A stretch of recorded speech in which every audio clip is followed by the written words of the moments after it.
सड़ी गली व्यवस्था के खिलाफ एक खोजी पत्रकार की सत्ता से बगावत देखना चाहते हैं तो हमारे चैनल को लाइक, सब्सक्राइब और शेयर करना न भूलें।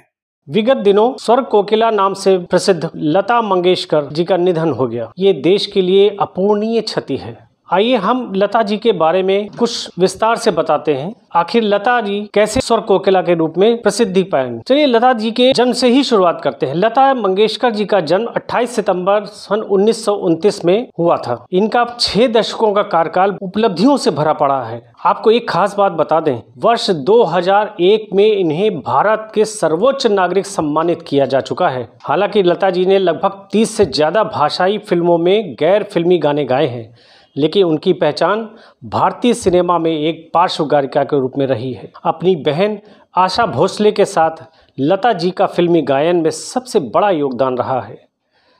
लता जी की जादुई आवाज़ के भारतीय उपमहाद्वीप के साथ साथ पूरी दुनिया में लोग दीवाने हैं। टाइम्स नाम की पत्रिका ने तो उन्हें भारतीय पार्श्व गायन की अपरिहार्य और एक छत्र साम्राज्ञी स्वीकार किया है। इनकी मृत्यु कोविड से जुड़े जटिलताओं से 6 फरवरी 2022 को मुंबई के ब्रिज कैंडी हॉस्पिटल में हुई। वे कुछ समय से बीमार चल रही थीं। उनकी महान गायकी और सुरम्य आवाज़ के दीवाने पूरी दुनिया में हैं।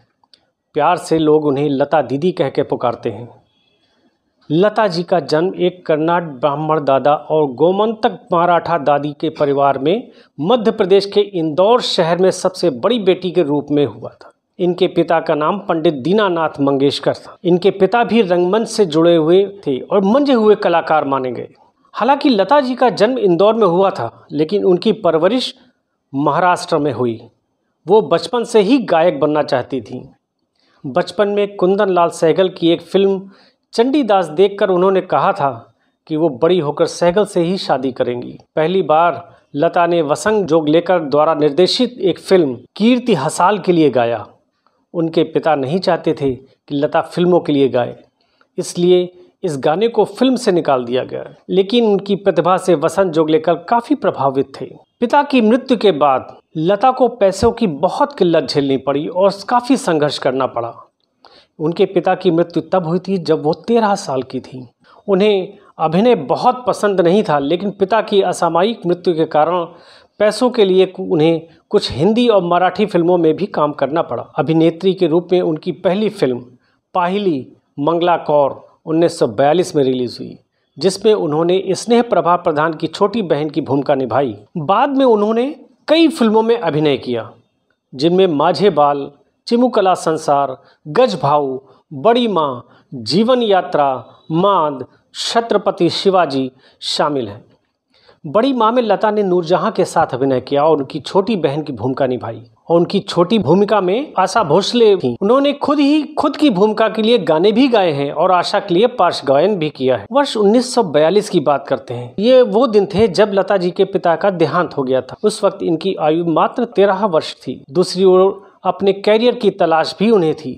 जिस समय लता जी ने पार्श्व गायकी में कदम रखा, तब इस क्षेत्र में नूरजहां, अमीरबाई, कर्नाटक की शमशाद बेगम और राजकुमारी आदि की तूती बोलती थी। ऐसे में उनके लिए अपनी पहचान बनाना इतना आसान नहीं था। लता का पहला गाना एक मराठी फिल्म कीर्ति हसाल के लिए था, मगर वो रिलीज़ नहीं हो पाई।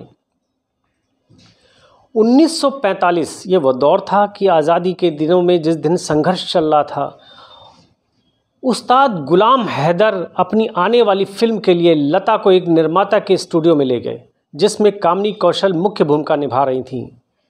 वे चाहते थे कि लता उस फिल्म के लिए पार्श्व गायन करें, लेकिन गुलाम हैदर को निराशा हाथ लगी। 1947 में वसंत जोगलेकर ने अपनी फिल्म आपकी सेवा में लता को गाने का मौका दिया। इस फिल्म के गाने से लता की खूब चर्चा हुई। इसके बाद लता ने मजबूर फिल्म के गाने अंग्रेजी छोरा चला गया और दिल मेरा तोड़ा हाय, मुझे कहीं का ना छोड़ा रे तेरे प्यार ने जैसे गानों ने अपनी स्थिति सुदृढ़ की।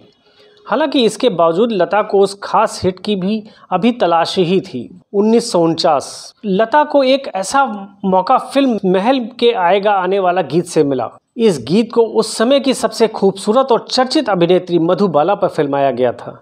ये फिल्म अत्यंत सफल रही और लता तथा मधुबाला दोनों के लिए बहुत शुभ साबित हुई। इसके बाद का दिन है कि लता मंगेशकर ने कभी पीछे मुड़कर नहीं देखा। अब यदि हम उनके पुरस्कारों की बात करें तो लता जी को अब तक दर्जनों बार फिल्म फेयर पुरस्कार ही नहीं, भारत रत्न से भी सम्मानित किया जा चुका है। राष्ट्रीय पुरस्कार उनको 1972, 1975 और 1980 में दिया गया, जबकि महाराष्ट्र सरकार द्वारा 1996 में और 1966 और 1967 में पुरस्कृत किया गया। इन्हें 1969 में पद्म भूषण, 1974 में दुनिया के सबसे अधिक गीत गाने का गिनीज बुक रिकॉर्ड में नाम शामिल हुआ। 1989 में दादा साहब फाल्के पुरस्कार से इन्हें सम्मानित किया गया। फिल्म फेयर का लाइफ टाइम अचीवमेंट पुरस्कार इन्हें 1993 में मिला और 1996 में स्क्रीन का लाइफ टाइम अचीवमेंट पुरस्कार मिला। राजीव गांधी पुरस्कार से भी इन्हें 1997 में पुरस्कृत किया जा चुका है। NTR पुरस्कार इन्हें 1999 में मिला। पद्म विभूषण 1999 में, 1999 में ही जी सिने का लाइफ टाइम अचीवमेंट पुरस्कार इनकी उपलब्धियों में शामिल है। IIAF का लाइफ टाइम अचीवमेंट पुरस्कार 2000 में मिला, जबकि स्टार डस्ट का लाइफ टाइम अचीवमेंट पुरस्कार 2001 में। 2001 का सर्वोच्च नागरिक सम्मान भारत रत्न से भी इन्हें सम्मानित किया गया।